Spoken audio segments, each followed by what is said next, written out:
after the program, he said to me, anytime you want me to talk to the Citizens for Peace, just let me know. And I said quickly, and in those years I was thinking quickly, I said, how about every September? And he has never let us down, despite traveling around the world, talking to world leaders.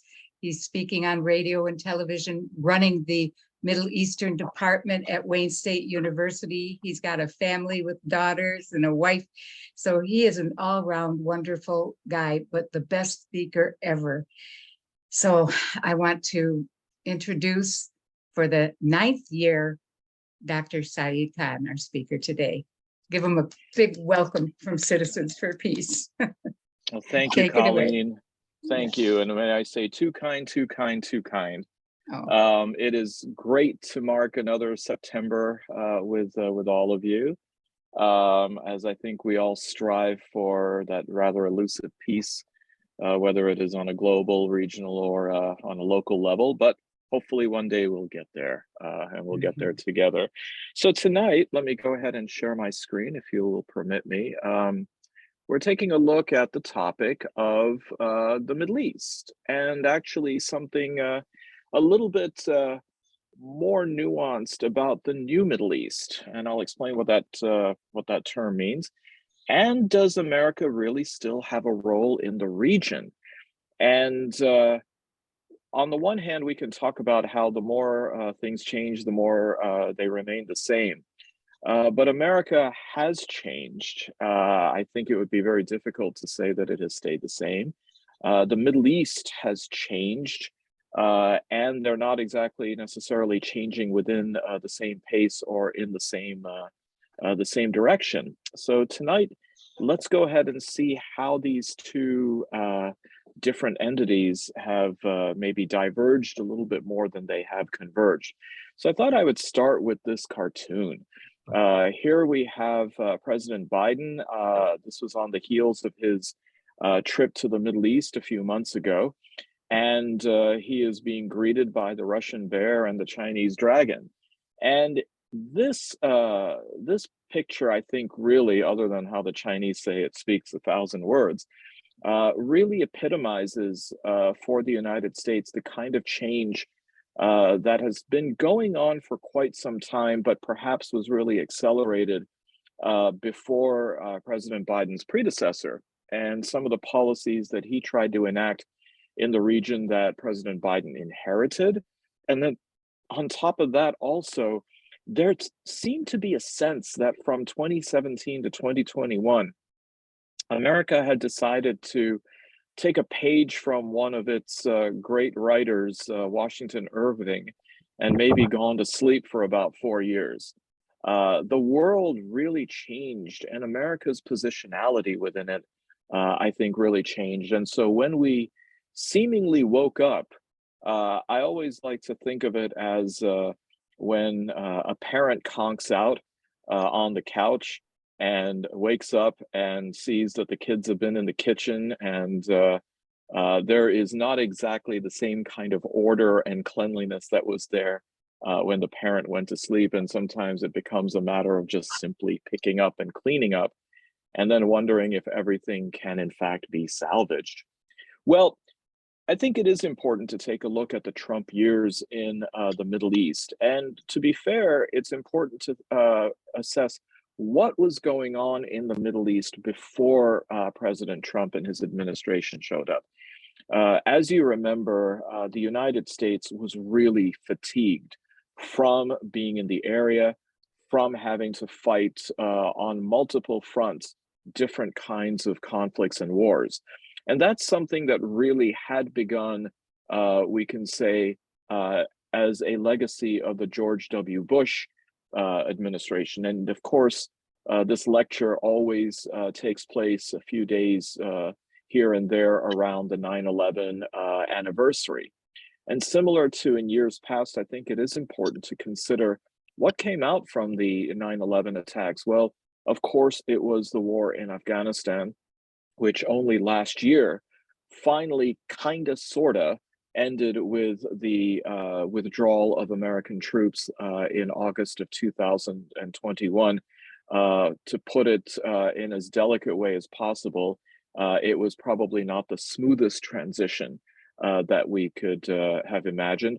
But again, it had a lot to do with agreements that had been made by then President Trump with the new ruling party, or aspiring ruling party of the Taliban.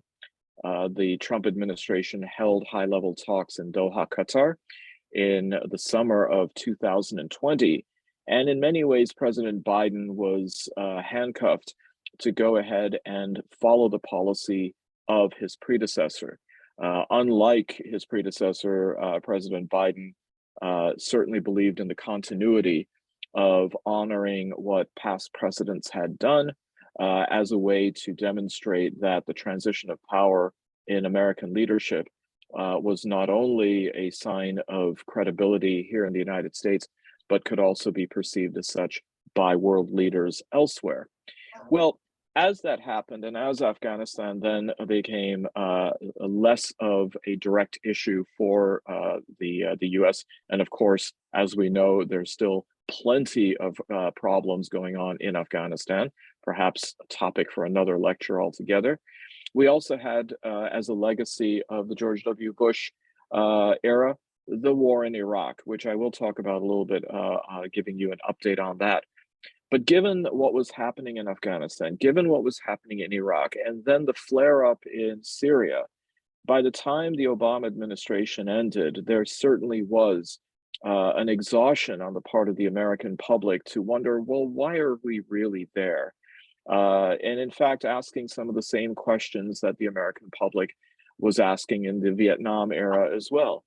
Is there really a national security interest? Is there really a national security threat facing the United States by what was going on in seemingly an internal or a domestic conflict in Syria? And it seemed as though the American people were just simply fed up. This, of course, was exploited by the Trump administration, a president who, despite his bravado, is notoriously risk averse. I was reading an article about him today saying that despite his presence on his own show, The Apprentice, he actually hated to fire anybody. So there you see the difference between reality TV and reality. But nonetheless, there was an opening that was really being advocated in particular by the president's son-in-law, Jared Kushner, and efforts that were being made with some of the contacts that he had made in the Middle East, and particularly with the state of Israel. It was thought that there was an opportunity that if there were some friendly or receptive Gulf states in the Persian Gulf, Gulf Arab states, who would be willing to normalize relations with Israel, this would then be seen as a major boon in the region and maybe have a domino effect. And it kind of parallels what was going on in the Bush administration, meaning Bush 43, with the neoconservatives, who had believed that if we go ahead and get rid of Saddam Hussein, if we go ahead and bring democracy to Iraq, this somehow or the other will create a domino effect and democracy will spread across the region. As we know, that did not happen. Nonetheless, in 2020, there was a rather audacious and ambitious program put together, and it was titled the Abraham Accords. Of course, dealing with the fact that Muslims and Jews are both children of Abraham. This might then be the kind of linkage which could create a peace agreement. And here we find that, in fact, the president's son-in-law, Jared Kushner, is meeting with leaders of the UAE and of Israel here in the United Arab Emirates capital of Abu Dhabi. And it was successful. I think it's very important to recognize that as a result of these efforts, both the United Arab Emirates and Bahrain formally recognized the state of Israel, becoming the third and fourth countries in the region behind Egypt and Jordan, respectively, to go ahead and do so. And here we see that it creates diplomacy in the open. The Israeli Foreign Minister Yair Lapid opening a new Israeli embassy, along with the exchange of ambassadors here in the Bahraini capital of Manama. You have then this incredible moment with the first Israeli direct flight from Tel Aviv, landing in the UAE capital of Abu Dhabi in August of 2020. And here we find the Emiratis going to the Israeli Stock Exchange and making a pledge that they will have $1 trillion with a T in economic activity within the next decade. Quite a bit of big numbers here. Here we see a free trade agreement between Israel and the United Arab Emirates. And this kind of spirit then became readily apparent at a few different venues. Here you have the Dubai Health Forum. Israeli technology in the healthcare sector is very advanced, and we find that the UAE is now pledging financial investment within that sector. An Emirati has also bought one of Israel's soccer clubs, so you have athletic investments as well. And I was actually in the United Arab Emirates in January, and one of the places I went was the Dubai World Expo, which had been delayed because of, excuse me, COVID restrictions. And it was interesting to see the different countries and their pavilions. The UAE was definitely trying to promote its investment and also its contribution in technology. And the Israeli pavilion similarly was not only showing its advancement in startup companies as well as unicorn or unique startups, but also the kind of synergy that it has with the UAE. Here's an example of from the Dubai World Expo, a seminar on security as well as AI, but also tourism. Tourism has really increased with Israelis traveling to the UAE and also vice versa, Emiratis now visiting the state of Israel. Here again, you see the kind of relations at the highest levels, as well as creating a defense, a mutual defense pact between the two countries. Here you see that although the Israelis did not attend the Abu Dhabi Arms Fair of 2021, they didn't need to necessarily attend in order for there to be, in fact, a very close defense agreement between these two countries. It's important to, though, consider a few things before the victory laps become too energetic. Number one, the case of the UAE and Bahrain compared to the case of Egypt and Jordan is actually a stark contrast. Egypt and Jordan had absolutely no diplomatic relations with Israel prior to their normalization of relations. 1978 for Egypt after the Camp David Accords, 1994 in the case of Jordan with King Hussein. Both of those countries were effectively in a state of war with Israel. They had absolutely no diplomatic relations whatsoever. That is a complete departure from what we find with the UAE and Bahrain. As I mentioned, it is business out in the open. It is diplomacy out in the open. But we know now, and some have known this for quite some time, one of the dirtier little secrets around the Gulf is that the UAE and Bahrain had very close relations with Israel, but they just had, as the kids call it today, they had the relationship on the down low. There have been coordinations between the UAE and Bahrain and Israel on military matters. Yes, it's true that diplomatically, Israelis could not travel directly to the UAE, but oftentimes the UAE would have a don't ask, don't tell policy about Israeli passports coming into the UAE, or if somebody had a second passport, that of course was perfectly acceptable. When I was there in January, I had the opportunity to meet with members of the Jewish community working in the UAE. And it was fascinating to speak to many of them. A good number of them were from the United States, but some were from Australia and Europe and the UK, working primarily for multinational companies, law firms, financial houses, etc. And almost all of them said that they had been in the UAE working without any problem, living without any problem for as many as 20 to 25 years. And their attitude toward the Abraham Accords was, let's call it tepid. They did not want to necessarily disparage it. They saw it as certainly a net positive, and it allowed them to be gain a different kind of visibility, because now that the relations between Israel and UAE on a diplomatic level had become in the open, there was, of course, a greater level of interest in engaging with the local Jewish community. At the same time, they were decrying the fact that people think that just because the Abraham Accords occurred, somehow or the other, this was the beginning of Muslim Jewish or Arab Jewish relations in the UAE. And they said, we are actual living proof that that's not the case. Jews have lived in the UAE, Jews have worked in the UAE now for decades.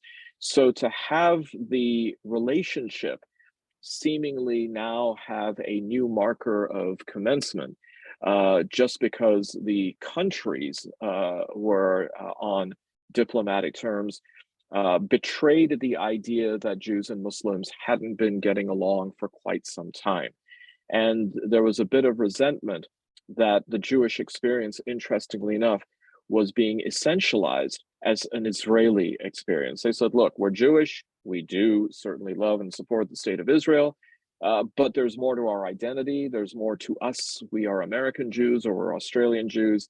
Therefore, this agreement, while nice, is not the end-all be-all of the relationship that has been going on for some time.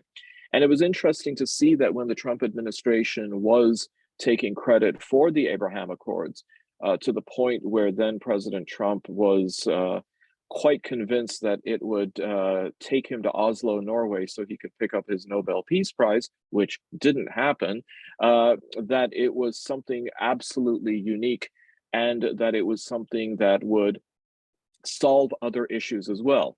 Well, 2 years on, no other country has followed the example of the UAE or Bahrain in the region.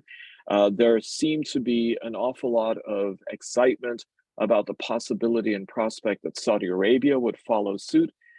But Saudi Arabia is in a different position altogether. First of all, they do have underground, if you will, or out of the spotlight relations at the highest level between the Israeli government and the Saudi monarchy. There are defense and security agreements. There's even economic agreements, but they just don't have it out in the open. Part of it is it's a much more delicate situation, as Saudi Arabia is literally the home to the two holiest sites in Islam, Mecca and Medina, but also because there's still some unresolved issues. And of course, one of those is the Palestinian issue. Nothing in the Abraham Accords altered that one bit.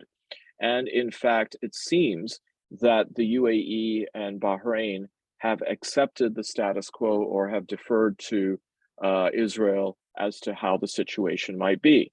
In the past, some of the flare-ups, as what happened this past summer with Gaza, or that happened even the year before in and around the West Bank and Gaza, would have elicited some kind of statement of, if not condemnation, then certainly criticism by the governments in the Gulf. And here we find that not only did they not occur, but the UAE and Bahrain were more deferential into saying, well, Israel has to defend itself. So that has not been well received in the broader Arab world, and certainly not in the Muslim world. At the same time, there are many within the UAE in particular, some with whom I was interacting, who in fact look at this as a moment of real progress. They are very excited about it. And this is primarily people in their 30s, the sort of millennials and Gen Zs. They say that it shows that the UAE is a modern, open, tolerant country, one that can engage and have mutually beneficial investments with a country like Israel. And yet at the same time, many took the opportunity to launch into a fairly unsolicited criticism of the Palestinians. They went out of their way to say that the Palestinians are the ones to blame. They have always been the impediment to any kind of peace in the region. So absent from their analysis was the whole idea of occupation. So it was a very informative trip to see and to hear how the minds are operating. Now, again, when it comes to the United States, the Trump administration certainly was regarding this to be one of its crown achievements in the Middle East and even perhaps more broadly internationally. What it has really done for the United States, I think, is a very open question. What we do know that it has done for the Trump family is certainly opened up some very lucrative deals. We find that the Trump family's engagement with the Gulf monarchs led to a $2 billion injection of funds from the Saudis into a private equity fund that Jared Kushner has begun. It has also been revealed that the Gulf states have invested heavily in other Trump holdings, including with Saudi Arabia, the establishment of a competing golf league called LIV, which has caused quite a bit of annoyance and hostility for the PGA, where players are being peeled off and promised hundreds of millions of dollars for playing. Interestingly enough, when the tour comes to the United States, and I'm sure it's got to be a coincidence, wink, wink, that Trump golf courses are the designated golf courses for more than just a few of the tournaments that are being held. So it is about the money. Whether it is something that benefits the US more broadly remains to be seen. I think, again, it's very important to recognize that this is not a peace deal. The reason being that these are countries that were not at war with one another. Generally, there's a kind of a linear sequence that must happen. A peace deal is one that occurs when there is the absence of peace, or more importantly, the presence of war. And that simply was not the case with the UAE and Bahrain. They did not have diplomatic relations, but they did not have animosity to one another. So again, the framing of these things is very important in order to then provide the reality of what's happening. But at the same time, there is war that involved the UAE. And here we find the example of the Yemeni war and the UAE. For several years, the UAE and the Saudis have been funding and supporting the Yemenis in this one side of the Yemeni civil war. Here we find that the Houthis, who are on the other side of it, who are supported by the Iranians, launched an attack by drone that hit Abu Dhabi, the UAE capital, which shows that they certainly do have the capability and they have the range and certainly the moxie to pull something like that off. The UAE has certainly retreated from its involvement in the Yemeni war. The Saudis are pretty well dug in because, well, they're the ones who started it. But we see then that the UAE has been trying to flex its muscles to become a regional player and get itself involved in some of the broader conflicts. And Yemen, as you well know, is essentially the site of a proxy war between the Saudis and the Iranians, and the UAE had certainly come in on the side of the Saudis. in large part because the crown prince of Saudi Arabia and now the emir of the UAE are very, very close. So Mohammed bin Salman, or MBS, Mohammed bin Zayed, or MBZ, in the UAE are definitely simpatico on a lot of things.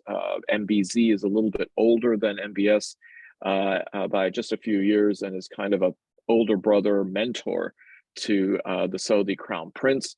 And at the same time, we do see these moments developing of a little bit of daylight between the Saudis and the UAE.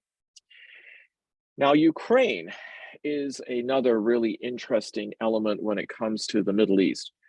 In March of this year, I was in Doha, Qatar for the Doha Policy Forum. And in the opening session, they had a panel with the foreign minister of Turkey, Senator Lindsey Graham, and a few other similar caliber people.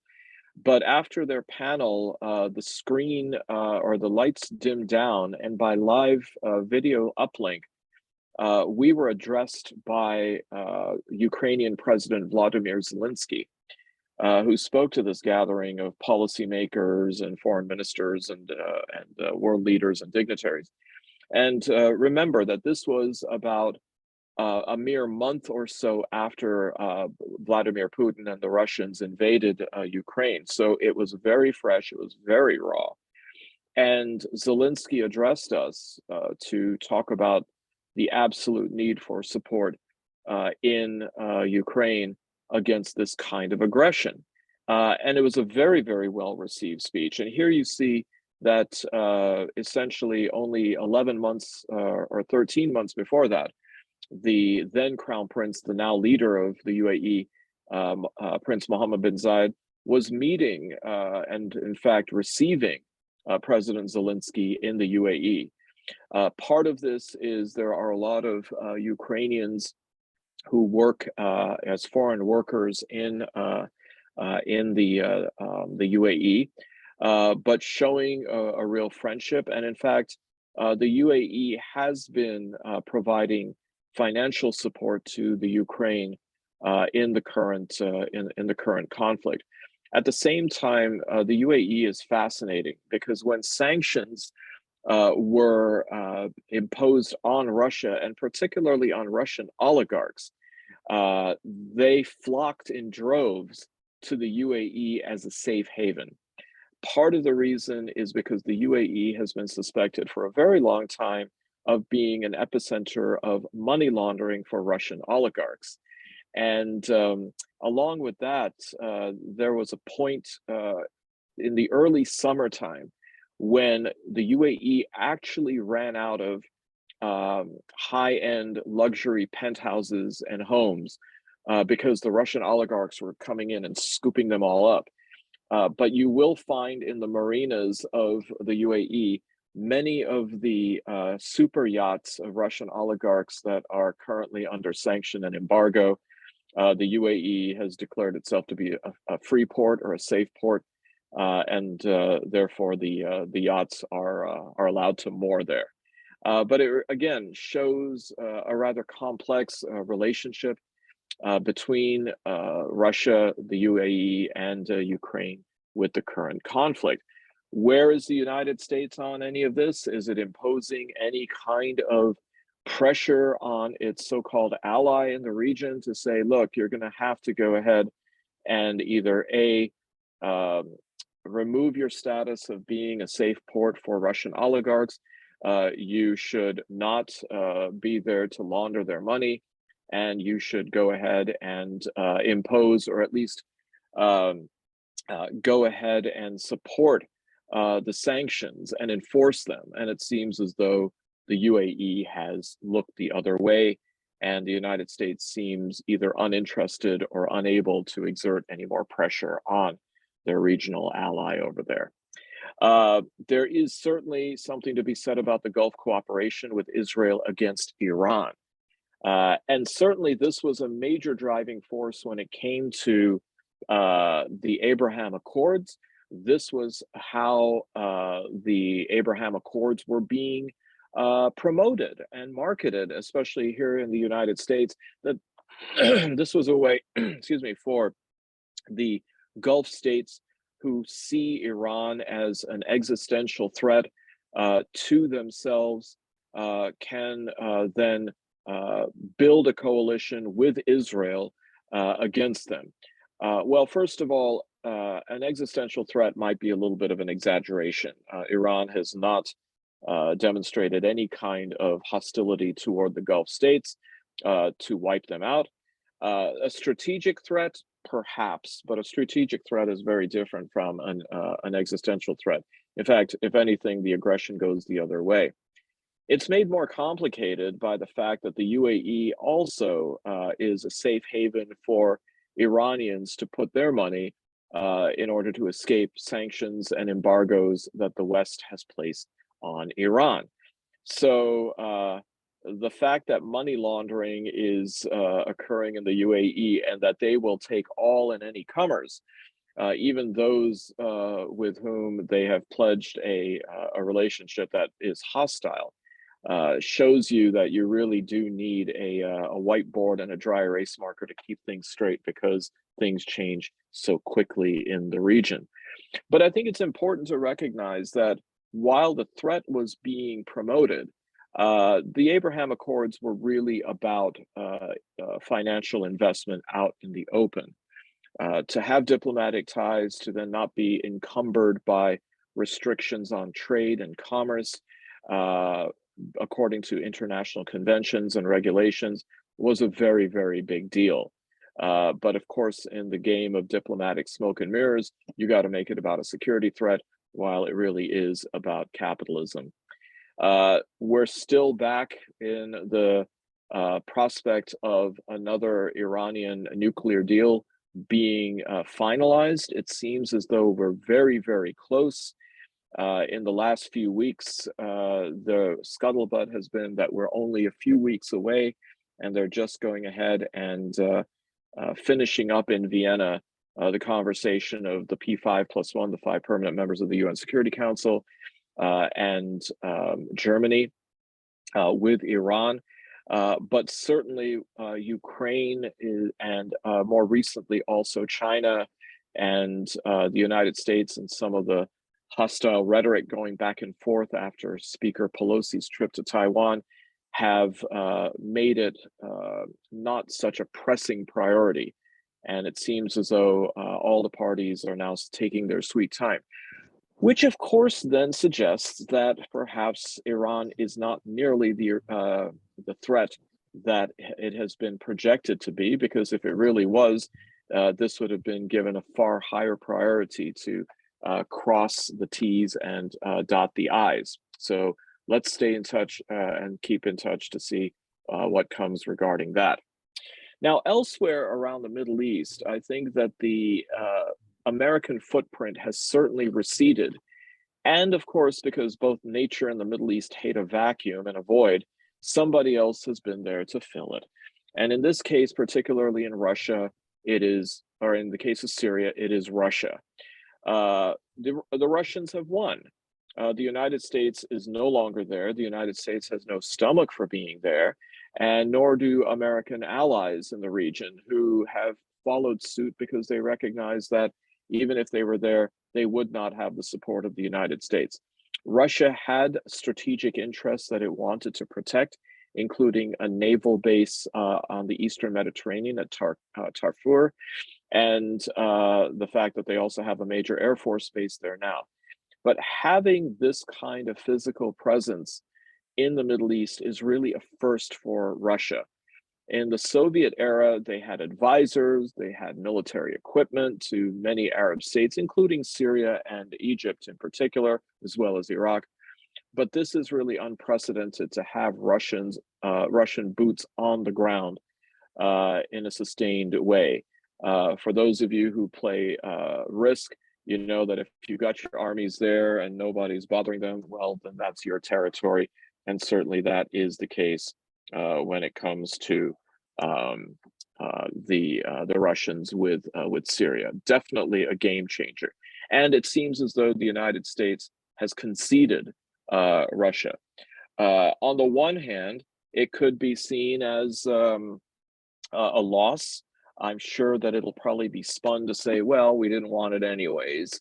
And in fact, in some cases, the US might even say that it is a relief that someone is there, because the Russians will certainly protect their interests and their investment. And in particular, they will not allow for any kind of destabilization, any kind of instability. And it seems that for the United States, they also find themselves to be satisfied that Iran doesn't have the same kind of influence in Syria with Russian authority there that it once did. So I guess in that sense, it could be seen as a bit of a net plus. But Iraq is a different story. And I thought that this picture was quite interesting. Here you see some posters, which are essentially footprints, and they are considered to be welcome mats. The Arabic is ahla wa sahlan, which means welcome. And here is the way for people to essentially stomp or wipe their feet on the US flag and on a beaming, smirking President Trump, as well as the Statue of Liberty, and some dollar bills in a pile over there on the right. This is after the early 2020 assassination by the United States of the head of the Iranian Revolutionary Guard Council, Qasem Soleimani, who was flying from Beirut to Baghdad to hold some kind of diplomatic meetings, as a matter of fact. And the United States decided to take him out, so to speak, by drone missile. That was a fairly high level assassination. It was rather open and brazen. And at the same time, it didn't really matter, because Iraq is essentially a client of Iran. So looking back on 2002 and the start of the Gulf War, moving into 2003, with the lead up, trying to convince everyone that there were weapons of mass destruction, and then finally the ouster of Saddam Hussein in 2003, spending somewhere close to $2 to $3 trillion. What did the United States have to show for its intervention in Iraq? Nothing. And in fact, if anything, Iraq is now gravitating not only toward Iran, but also toward Russia and China. I love this cartoon, because in many ways it really epitomizes who's there now and why they're there now. President of China, Xi Jinping, carrying a big oil barrel, and here we see, of course, the countries of the Middle East with there in the bottom Uncle Sam picking up his flag and sort of skulking away. And in many ways, this is really what this is all about. Chinese presence and intervention in the Middle East is, like Russia's, unprecedented, and it is almost entirely a function of two things. One, in order to meet China's burgeoning energy needs, as well as for its rather ambitious plan of investment for commerce and trade. But more on that in a little while. Here we find Saudi Arabia, the other great oil power in the region, and the visit by President Biden to Crown Prince MBS earlier this year. And there was a lot of speculation about, first of all, whether there would be a meeting. There was a speculation about whether MBS would in fact meet with him. And part of this was because there has been some fairly bad blood now between Biden and MBS. As you recall, Biden decided to release and publish the intelligence report, which essentially put the finger on MBS for being responsible for ordering the murder of journalist Jamal Khashoggi in October of 2018 in Istanbul. The Trump administration, by contrast, essentially gave MBS a free pass under the auspices that the Saudis buy our weapons, and that leads to and creates American jobs. That is actually more of a myth as far as how many American jobs it really protects. But we now know that part of the reason why President Trump was going soft on MBS was not necessarily just because of the 90-year-long relationship between the Kingdom of Saudi Arabia and the United States, but because he had some personal financial gains to be had. When President Biden landed in Saudi Arabia, he was not received at the airport by MBS or by the king. It can be forgiven if the king didn't meet him. King Salman is quite old and infirmed. But given the relationship between the United States and Saudi Arabia, it would have been expected that Biden would have been met by MBS. He was not. He was met by a provisional governor. Later on, of course, he meets, and this is because of COVID and because of President Biden trying to be as hip as his millennial counterpart, having a fist bump going on. There was a lot of analysis about what the president was going to try to see if he could achieve. One priority was trying to get MBS to increase production of oil, the Saudis being the largest oil producer, and this would then be a way to both show goodwill and to hopefully reduce the price of oil and alleviate the pressure on the American consumer. Part of the reason was because there was a global inflation, and with sanctions on Russian oil, this then led to a shortage in the market compared to the demand. MBS did not do so, and this was seen as really almost a personal rebuke against President Biden. Usually it is pro forma that the Saudis will gladly go ahead and demonstrate their friendship to the United States by complying with a request from an ally. And yet here we see, with a certain level of ambivalence or petulance, the Saudis did not do so. That is a clear indication that American influence is not what it once was. At best, it is now something that regional forces view through the lens of partisanship, where the Saudis loved the Trump administration, but were cool on Obama and certainly Biden. At worst, it signals that the regional players aren't really so concerned about pleasing the United States, or are necessarily afraid that showing that kind of defiance will lead to any kind of consequences for them. At the same time, here you see a much friendlier MBS with President Putin. Why not? They both are major oil producers and essentially can set both the production levels and therefore the price of oil on the global market. And that is exactly one of the strategies that they have been doing regarding the United States, and perhaps more specifically with the Biden administration. Here you see another very friendly photograph of President Xi Jinping with Crown Prince MBS. And there is a tremendous level of speculation that President Xi is going to be making another trip to Saudi Arabia. Here we find that this was MBS traveling to Beijing, but for the leader of China, who is not necessarily the most prolific flyer and traveler of leaders around the world, for him to be making the trip to Riyadh is really historic. It signals that Xi feels comfortable to go to Saudi Arabia, and shows the developing importance of the relationship, especially to shore up oil, as we saw in that previous cartoon.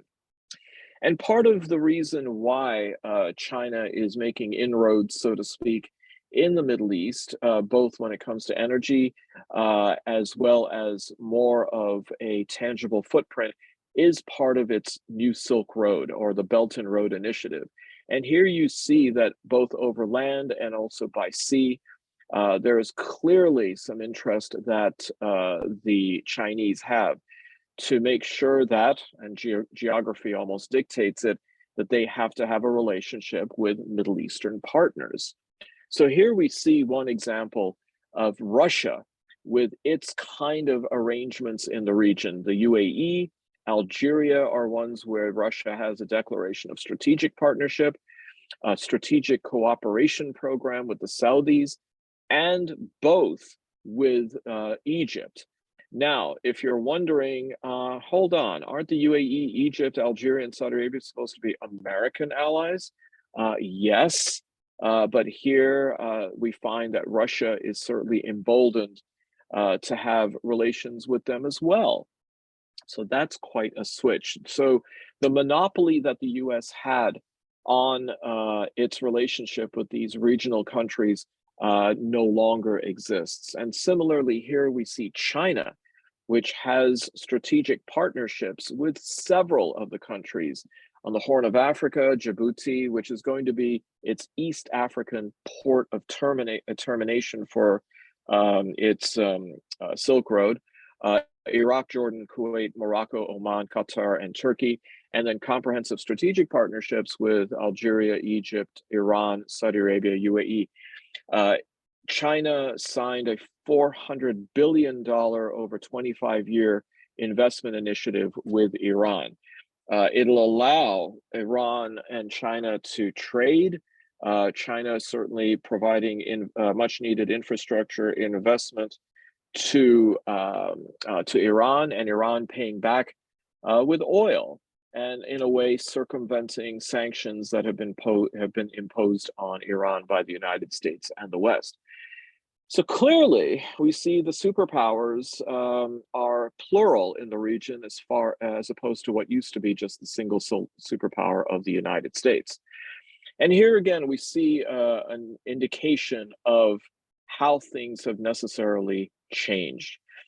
We have some countries which are certainly pro-US, some which are pro-Iran, all of which now are ones that are in relations, in agreement, or in some kind of configuration with Russia and or China. So it then remains to be seen that an area that perhaps maybe 5-10 years ago, this entire map would have had the red, white, and blue festooned on it, no longer is the case.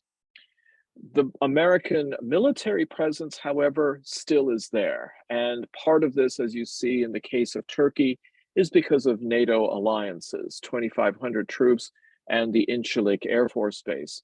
And there still are American military presence in the region. The US Fifth Fleet is stationed and is serviced in the Gulf. And because, of course, of oil, and because of some regional tensions with Iran, there is still an American presence, but certainly it is far less than what it once was. The largest area is Kuwait with 13,000 troops. It used to be Saudi Arabia, but that has certainly decreased. Qatar, for its size, also has a pretty sizable force of about 8,000 Americans, but you also see quite a few Air Force bases and naval and army bases around that the US maintains. But here really we find now America's investment in the Middle East when it comes to arms sales. And this is a slightly older figure. They haven't released an updated one. But of all of America's arms sales, you find that it's not even close. Almost half of all American arms sales are still going to the Middle East. It seems like it defies logic that an area which should be safer, where there's greater diplomatic relations now, especially with the Abraham Accords, but in fact, counterintuitively, it has also meant that the amount of weaponry has increased. In fact, between the years 2016 and 2020, the United States has sold the region $500 billion in weapons, about $237 billion in weapons. The next closest is Asia Pacific, which of course is a massive area, but also part of this is to serve as a bulwark against China. Sales, to Taiwan, to Japan in particular, South Korea, also to stave off North Korea. That's, I suppose, a little bit more it's understandable with about a quarter of it. 15% to Europe, our allies, and then a paltry amount to the rest. And here, of course, then no surprise, out of the top 10 countries that are purchasing American weapons, we have 1, 2, 3, 4, 5 in the region: Saudi Arabia, Israel, Iraq, UAE, Qatar. Another 3 are in the Asia Pacific, again, because of China. And then you find pretty stalwart allies with the US or the UK and Australia, bringing up the rest. That says it all as far as where the influence of the United States still is. That's pretty much about it. And that then brings us to the question that given the fact that this is not the largest region in the world, but still nonetheless a strategically important one, with the presence now of Russia and China as it is, whether the United States also can fit in. With all the flying I did over the weekend, I had one flight from Phoenix to Atlanta on the way home. It was a red eye left Phoenix at midnight and reached Atlanta around 6:30 in the morning. And I had a middle seat.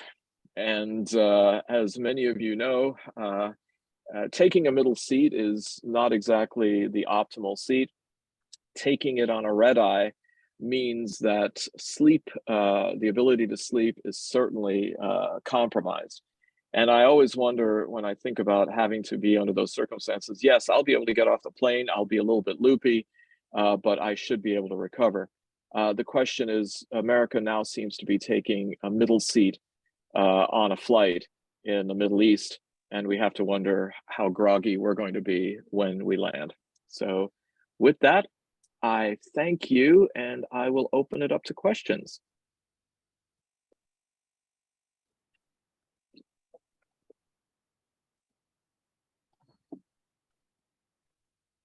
Thank you for the presentation. Wow, you know so much. Very interesting. Did anyone write anything in the chat box? I see it says 1. No. Oh, yes. Okay, Sherry Wells. I don't think that's related to the lecture, though. No, it's not related. It's not. It was very early on when you were talking about, we get him every September. I do remember Rabbi Wine. He was wonderful. Yes, that was a loss. This is just amazing. The weapon stuff has been depressing for a long time, but that graphic, I tried to grab my phone quick enough to get a copy of it as to how much we give Saudi Arabia in weapons. We need to retool Halliburton and all those people for climate change. So the Saudis buy multi-billion dollars worth of weapons every year. They're very, very reliable when it comes to that. I remember President Trump sitting in the Oval Office with MBS next to him, and with all of these placards of the different weapon systems that we were selling Saudi Arabia, and him saying, "Oh yeah, you know, they're such good customers," and each deal would be somewhere in the area of $50 billion or more, because of multiple weapon systems that were being sold. And just to show you, though, I mean, here's a statistic: for every dollar of Saudi oil that we buy, we sell $1.25 in weapons. So in many ways, it is definitely a profitable exchange for the United States. For the United States corporate owners. Correct. I stand corrected. And you had mentioned the capitalism thing a few times too, and that's we're going to hang by it. The United States is going to hang by it. I'm hesitant to call our country we, because it isn't we, but we need to take it back. Well, I mean, what's interesting is that I mean, the U.S. might take credit for really creating the modern capitalist system, but others have learned how to play the game a lot better, including China. Mhm. I see a couple of mutual hands up there, and I don't know who raised their hand first, and Colleen's hand is up first. So maybe I'll just go from left to right. Okay, Kim Berger has a question. We can't see you, Kim. No, I have technical difficulties with my video. My question is with the Iran nuclear deal. I've been following this periodically for a long time, and my understanding is that it's the Iranian spiritual leaders has put a fatwa against having any nuclear weapons. So there's no intention of building a nuclear weapon. The enrichment of the nuclear is for power only. And so I caught my attention that you think that there will be a new Iran nuclear deal within weeks. So I would just like to have you explain a little bit more of what you know as to this new deal might look like. Right. Thank you so much for the question. So right now, and first of all, you are correct that Supreme Leader Ali Khamenei issued a fatwa, a religious edict, saying that the Republic of Iran would not use nuclear weapons. That suggests that the program is really for civilian energy use. And as multiple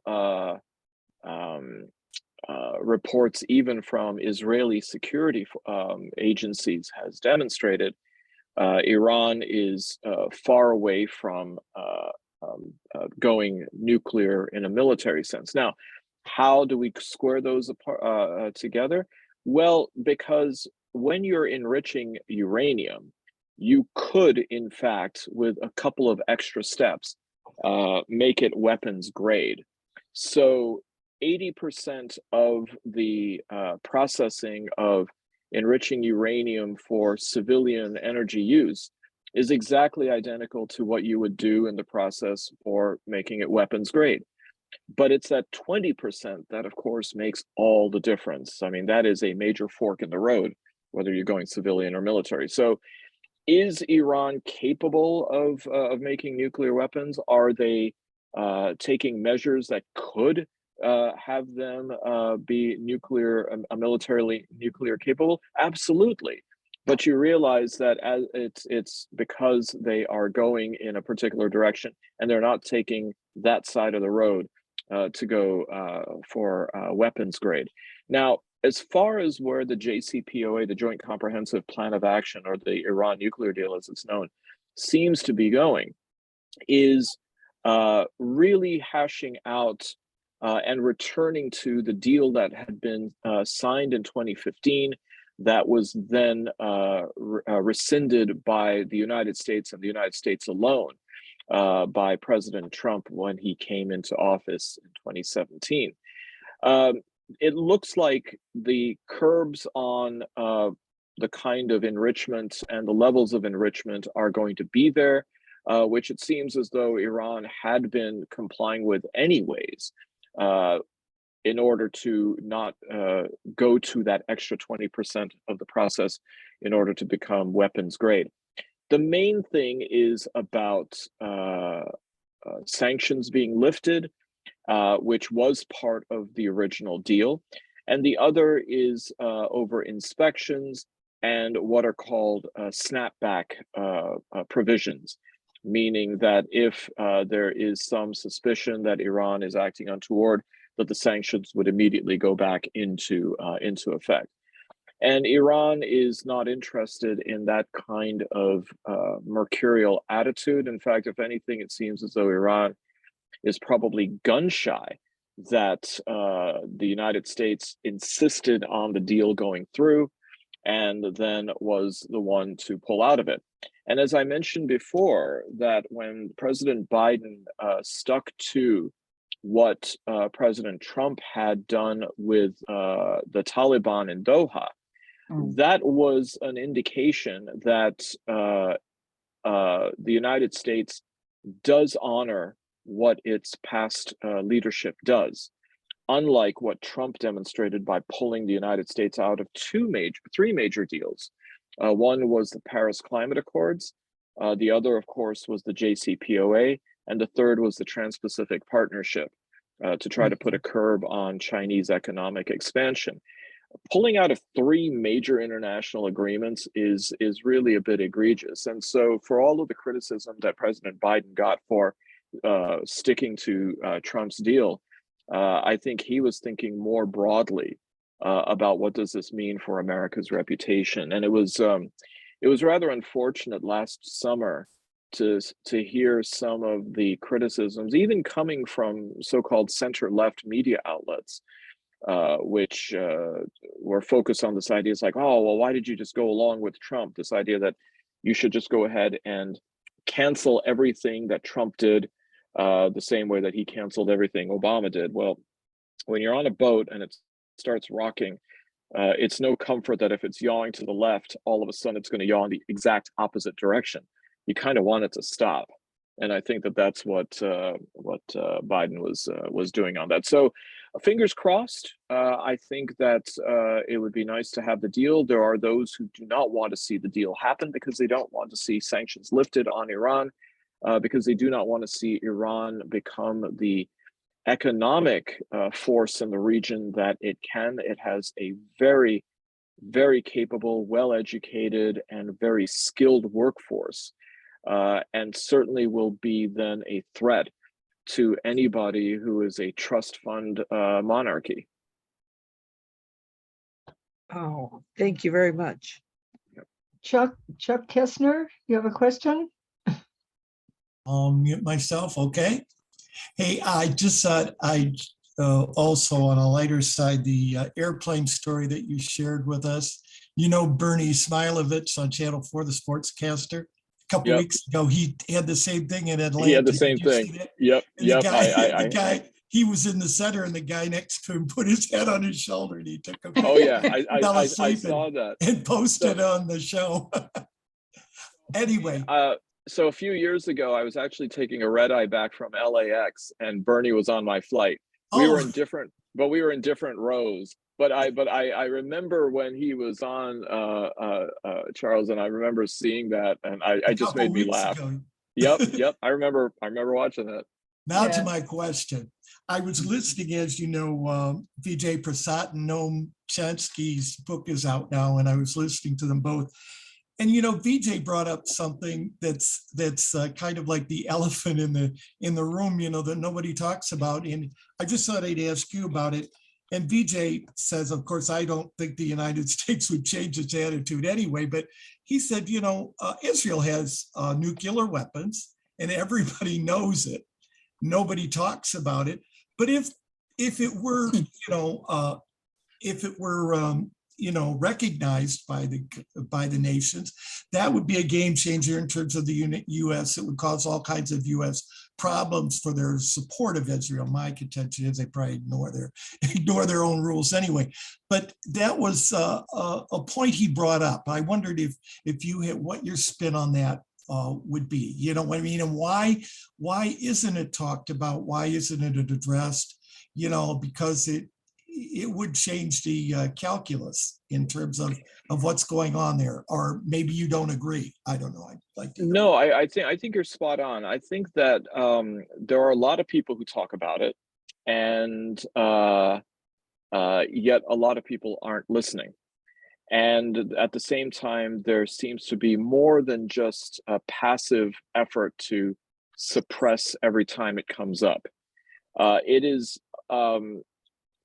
an absurdity that we still play this game of nuclear ambiguity, In the 1980s, in fact, one of the nuclear scientists at Dimona, which is Israel's nuclear reactor, and also producer of fissile material for weapons, Mordecai Vanunu, was a whistleblower, and he blew the lid out. And I mean, especially these days with social media and with the internet, I mean, the information is out there. And I thought I recalled just recently hearing a diplomat on TV mentioning Israel along with other nuclear powers. So every now and then it gets thrown out there, and I am noticing that Israel is not exercising what used to be a lot of outrage. I mean, if something like that would have like just even been blurted out, there would have been hell to pay. And I know that Israel certainly would backpedal when I think one time President or Prime Minister Netanyahu, with a slip of the tongue, seemed to suggest that there were nuclear weapons and all. I don't know, quite honestly, why the charade keeps going. Because the United States has relations with other nuclear powers. They are not subject to sanctions. Most of them, of course, are signatories to the ICRC,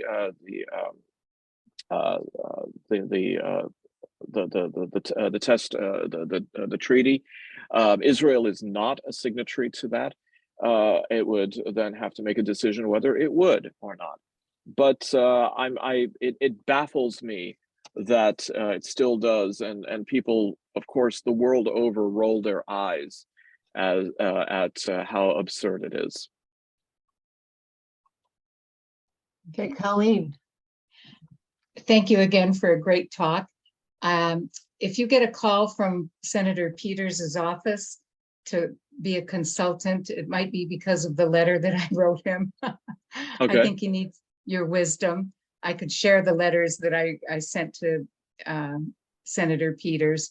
The Michigan Peace Alliance, the newly formed group of peace groups, got to talk with him and his staff, and we're going to be talking with Senator Stabenow.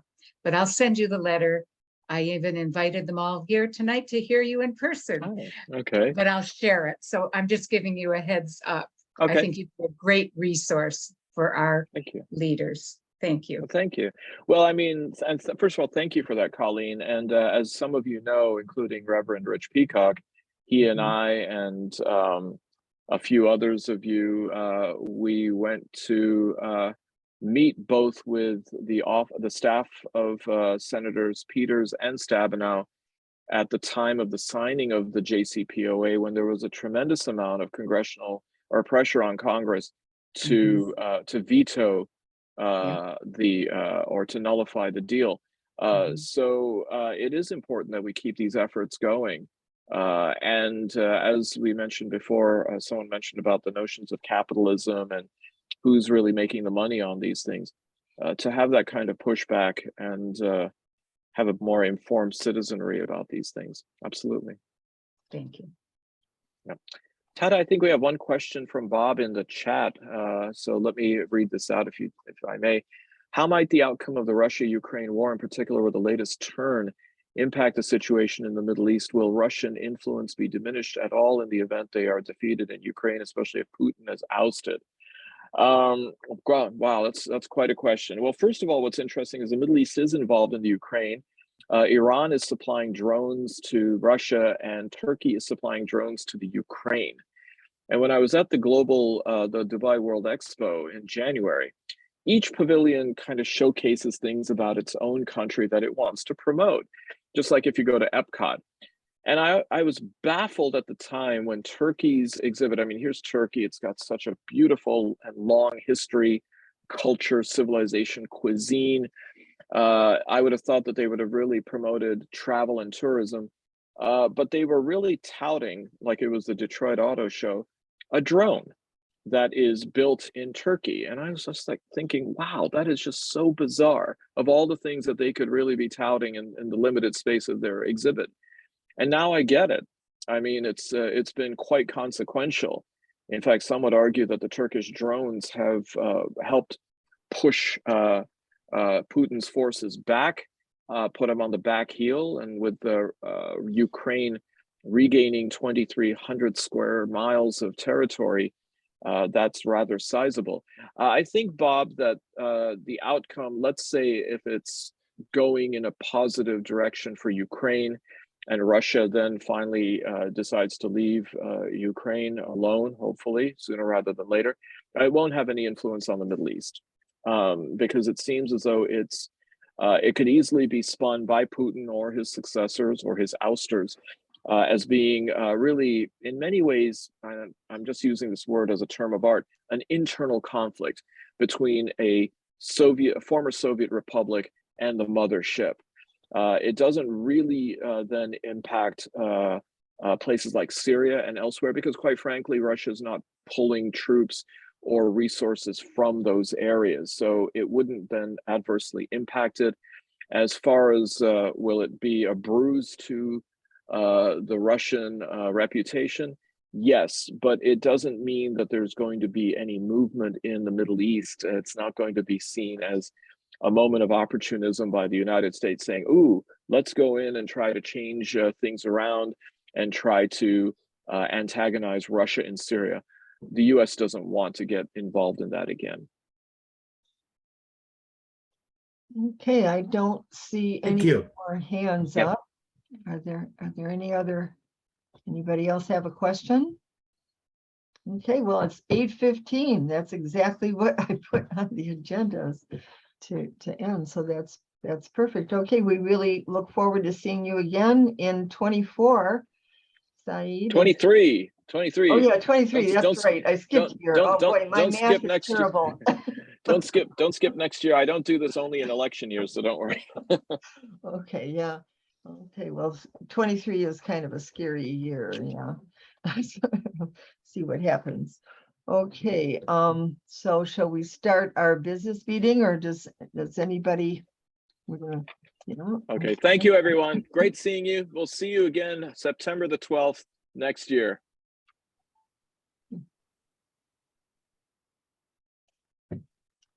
Okay, so thank you everyone for being here, and I think we had a couple people show up after he started talking. Let's see, who was that?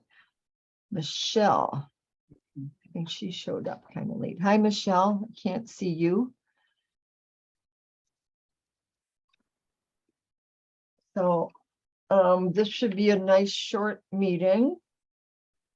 I just want to announce that Judy Wenzel will be our next speaker, and she did a great job last time. This time it's on, let's see, lessons from a prison classroom. And I think Jan Bridgman is going to talk a little bit more about that. And on November 8th, Rich Peacock is going to be our presenter, and he also has presented before. He's great, and his topic is the Cuban Missile Crisis plus 60. What have we learned? So I'm going to turn it over to Colleen if she has anything to say, and if not, we'll go to Jan. Okay. What a surprise. I have something to say. Oh my goodness.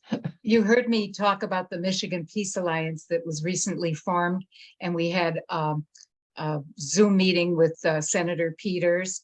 I thought it went very well, and I did the follow-up letter suggesting that he contact Saeed for all of his information. And we're going to meet with Senator Stabenow on Thursday morning. And also the Gray Panthers has a Saturday meeting. What did I say? Thursday, we're going to meet with Senator Stabenow at 9 a.m. Gray Panthers has a program Saturday morning at 10 o'clock. And the speaker, Olivia Luckett-Addy, is going to be talking about protecting the vote, which is now the #1 idea on people's minds for voting, because it's been so ridiculously and absurdly ruined by the previous administration. So hope you can tune into them. You just go to greatpanthers.com and please check out our website because then you can see all the things coming up.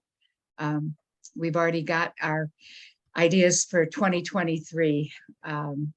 So I think you're going to enjoy all of our meetings, and don't feel shy about sharing our information with friends. Thank you. Thank you, Colleen. Okay, so Jan, the head of our education committee has some things to announce. All right, thank you, Tara and Colleen. Thank you for your efforts with the Michigan Peace Alliance. Really appreciate the update. Sounds like there's good